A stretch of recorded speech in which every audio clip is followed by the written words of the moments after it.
The courageous men and women who serve as NASA astronauts must learn to conquer the most basic human emotion, fear.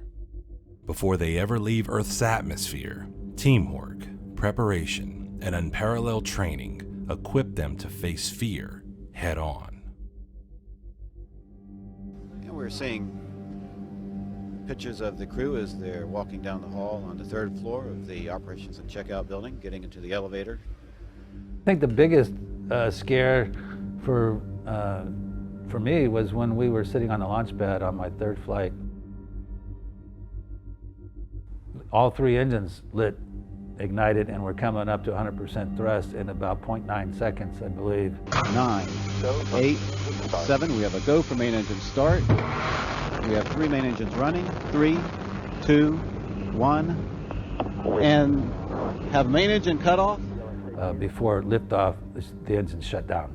Because you could see the big plume of smoke and stuff like you see on the space shuttle launch, and no launch, just a bunch of smoke. The backup flight control computer, what we call BFS, thought that we had launched. And it's a very dangerous thing. It's actually the very first thing that happens in your checklist when this happens, is to turn off the backup flight control computer. Because at 2 minutes, that's the computer that jettisons the solid rocket motors. And if that happened while you're sitting on the pad, you know, the space shuttle just gonna fall over on its back.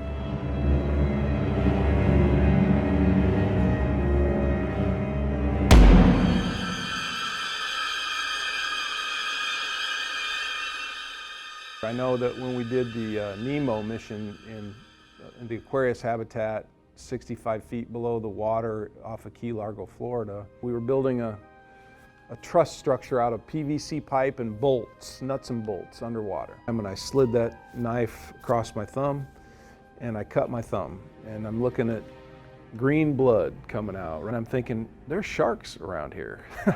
And watching all the TV, what do sharks go for? They go for blood. So I look for Dr. Emma Wong, who's my scuba partner and one of the scientists on our mission crew, and I give her the signal, we got to get out of here, we got to go inside. When we hit the water, you feel that cold water running down your wetsuit, and then it's all dark, and we went up to the anchor line, and during that time that you followed the anchor line down, I think we were in approximately 50 feet of water.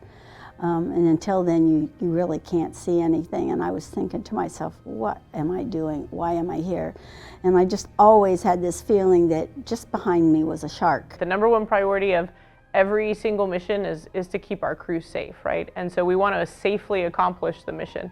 The second one would be the success of that mission, right? So, and it's a balance, because inherently space is risky. So anytime you put people into space, you know, you can't keep them totally safe. So we're trying to keep them safe, but also get done our objectives for that mission. Me personally, you know, I had that discussion with my family, and I let my wife and kids know, hey, I think this is important enough that I am happy to take the risk and go do it, and you know, God forbid anything happens. Families, you know, they bear the burden for the most part. The crew members, we're doing exactly what we wanted to do. But the families have to put up with us in the training when we're gone so much, and then, of course, the risks of the mission. Right, I was worried I wouldn't be able to complete the mission. And that was probably the most fearful thing I'd felt. And it wasn't really fear, it was disappointment. The destination is worth the journey, and the adventure worth the risk. NASA astronauts must face physical and emotional stress as they work to conquer gravity and escape Earth's atmosphere. Don't know exactly what to expect. You certainly don't know exactly what's going to happen, particularly for me, that was my first launch. Although you've heard all your friends talk about it, it's still not the same as experiencing it yourself. So it's definitely a scary experience sitting out on the pad the closer you get to launch. You know, it became very real when we got the last call from the Launch Control Center. Columbia, you know, close and lock your visors, and issue 802 flow, and have a good flight. Then it became very real. You know, those last 90 seconds before launch became very real. You kept busy and focused on the things that you needed to do, to be honest, and didn't think too much about the launch itself. And of course, we were really well prepared for all of this. We trained everything to the unbelievable depths of failures. And so we were quite ready to launch. The last minute goes by very quickly, and at T-minus 6.5 seconds on the shuttle, the main engines would start. And you would feel them more than hear them. You're wearing a comm cap, you're wearing a helmet, your visor's down, you're locked, and so you're pretty muffled inside. And so you kind of feel the vibrations. You can hear the roar, but you feel the vibrations. And then at T0, the computers send the commands to the 2 solid rocket boosters to light. And when they light, you're adding almost 5 million pounds of thrust. And so we are literally exploded off the pad. There's a very loud boom when the solids light, and it feels like someone just kicked the back of your chair really hard.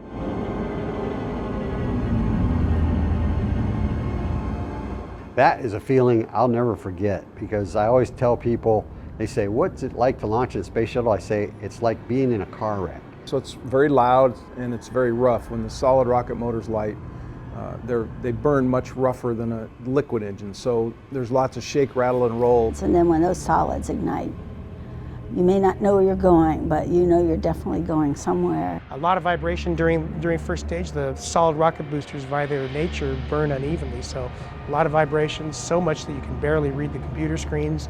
You can hear the wind noise. The pitch of the wind noise change very rapidly because of how quickly you're accelerating. And it just continues like that for 8.5 minutes. You just continue to accelerate. So there's not that whiplash effect where, okay, you got hit and now you're going to bounce forward after the hit relaxes. You know, you're just continuing to accelerate the entire time. So you're just being pushed back into the seat even more and more for the entire time. On the simulator, for example, the solid rocket motors, when you jettison those at 2 minutes into the flight, it's just almost a non-event in the simulator. There's a little bit of boom and they go away.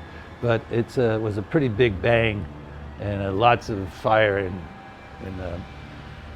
light that you could see when they actually got jettisoned. So that was a surprise to me. The engine shut off at about 8 minutes and 30 seconds. You hear kind of a hiss, psss, and you're weightless. The job says I'm supposed to remove my gloves, tether them together, take my helmet off, and put my gloves in my helmet and put it in a bag and put that bag against the wall. Well, I took my helmet off and I let go and it just floated in front of me. And whoa, I'm in space. The crew is only a small part of a vast team working together in human space exploration. Astronauts train for nearly every emergency, but must also rely on their own skills and abilities when problems arise. The day before the rendezvous and docking with the space station, the radar failed, naturally. So the way it's supposed to work is we come out of the darkness into the daylight, and out my overhead window where I'm doing the flying, there should be 2,000 feet away, with us closing at 10 feet per second, there should be a space station there. Well, we came out of the darkness into the daylight after having done the procedure perfectly and looked out the window and there was nothing there. The time that I was nervous, I admit this freely, that the time that I was a little anxious was before my first spacewalk. There are different kinds of fear or scariness. I would have to say that the only other time on orbit that I was scared was when we were in the middle of our spacewalks to retrieve the satellites. But my job was to operate the robotic arm. And as I was moving the arm in to grapple the satellite, my heart was probably beating at a very high rate, because it wasn't so much fear of getting hurt, but fear of failure. But indeed, we had a real emergency. Our autopilot had failed, and it was supposed to be slowing us down as we got closer, and it actually was speeding us up, and also was rotating us left in a left rotation, so we no longer could really see the station. So very dangerous combination. If we had hit the station, would have been almost certainly catastrophic for us, and could have also been so for the people on board. I raise that hatch and I push it up back and lock it in place against the back wall, and I'm floating over this 3-foot hole of pitch black darkness, total darkness. I just floated there, holding on to one handrail with a couple fingers, watching the icicles go out and disappear in the blackness of space, and all I could think of was I was born to be here right now doing this. Before returning to Earth, astronauts and flight controllers worked together to bring the crew and vehicle back into the atmosphere and land it safely on the ground. But you know, entry, of course, we think of it as benign, but it's actually just as dangerous because you have to put all that energy into the vehicle to accelerate it to orbital speed, and then you have to take all that energy out to come back down to the ground. For the longest time, people thought about launch and what happened in Challenger accident. Despite the tragedies that we encounter, we know there's risks involved when we get in, when we do this business, when we get involved in the business. We understand that, and we come to grips with that well before you ever get on a vehicle. Most people thought about launch as mostly, and so then we lost Columbia on entry. Before I even flew my first shuttle mission, we had lost 2 of them, and those STS-107 crew members were all very good friends of mine. We do sort of put that out of our minds when we're there, in the moment. I remember thinking how beautiful and calm and peaceful it is being on orbit. It really is beautiful and calm, but you realize you're going 17,500 miles an hour, 5 miles a second, and then you start thinking about, well, we're going to have to get home at some point. Oh, the air closest to the heat shield gets very hot.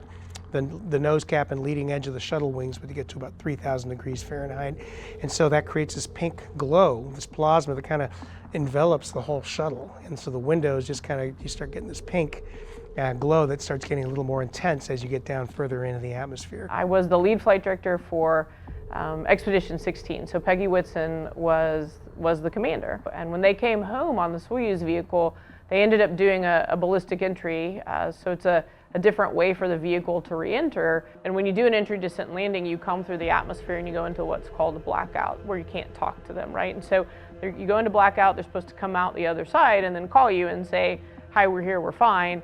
And that didn't happen. As you kind of run through, again, your training with all these risk trades, what could have happened, all the different possibilities, and one of them is absolutely that they're not alive anymore.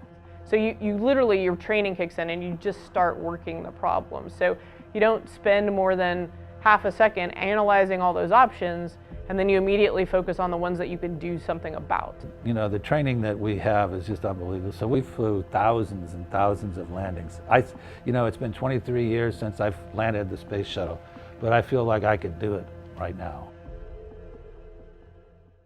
Most of us will never have the success of a space mission riding on our resolve, but we must all face fear. The skills that keep astronauts safe in space could also help you conquer your greatest fear. I was probably the shyest person you could ever imagine. If I knew an answer in class when I was young, even through high school and college, I would never raise my hands because I was afraid to speak in public. And I think if I had realized that speaking in public was a requirement to be an astronaut, that probably would have scared me more than launching on the shuttle. Well, everyone has fear, everyone experiences fear. You have to expose yourself to those things that make you fearful. I was in, I think it was 7th grade, I had to give a report in front of the class. And I thought it'd be no big deal, but I got up there and I almost froze up. I was so terrified. And I could feel it in my stomach, I could feel my eyes fluttering, I could hear my voice quaking, and I just hated it. And I was just terrible, it was awful. I find speaking in public more terrifying than flying on the space shuttle, Some may be afraid of heights, some may be afraid of the water, some may be afraid of riding a bicycle, but you can overcome those fears, but you have to get the proper skill set. You have to be trained to swim. You have to be trained to ride that bike. You have to learn, and we all have that capability. So I could go to mission control right now and I could probably walk in the door downstairs where I don't even see anything, and I could tell you if everything's okay in the building. It's just like it's in the walls, it's in the air, like it's a feeling. That's thousands and thousands and thousands, almost 20 years of going in and out of that building. But when you first start, you don't have that sixth sense, and so you compensate with lots and lots and lots of preparation. Training does alleviate most anxieties because you trust the people you're training with. You know how they are, you know how they think. They're taking this seriously like you are. You know the capabilities of the vehicle, you know the capabilities of the people on the ground, you know the emergency procedures, what you can do in every imaginable scenario. Repetition and training and really knowing, and also, as you mentioned, is teamwork. I think that's extremely important, especially in this, in life in general, but in a space shuttle crew, teamwork was extremely important. So I'd say, find a good mentor, someone who can be honest with you, find an opportunity to practice, and the third is just be over prepared. Fortunate as astronauts to be sort of that, at the tip of the spear, that the human bodies that actually get to go to space, but we know to a person that it is the team that gets us there, and that's the way we train. Understanding the training helps you understand the whole system and the team that's behind it, and that gives you a lot of confidence. When I talk about the preparation and the teamwork and then the trust, I view that in my head as the whole team, and the whole team is our crew members, everyone on the ground that supports them, and then of course the spacecraft that they fly as the sort of what ties it all together. This is worth it. It's worth expanding, mankind's knowledge. It's helping us learn new things. It's going to make life better on Earth, and who knows? Eventually, maybe we'll be helping to put life on Mars. So, expanding and exploring are the rewards, I think, for the risks that you take. Here we go. Hey, I'd like to wish everyone a happy Halloween. Favorite Halloween candy? Gosh, that would have to be probably Reese's Peanut Butter Cup. I'm gonna go with that. I love the bit of honey.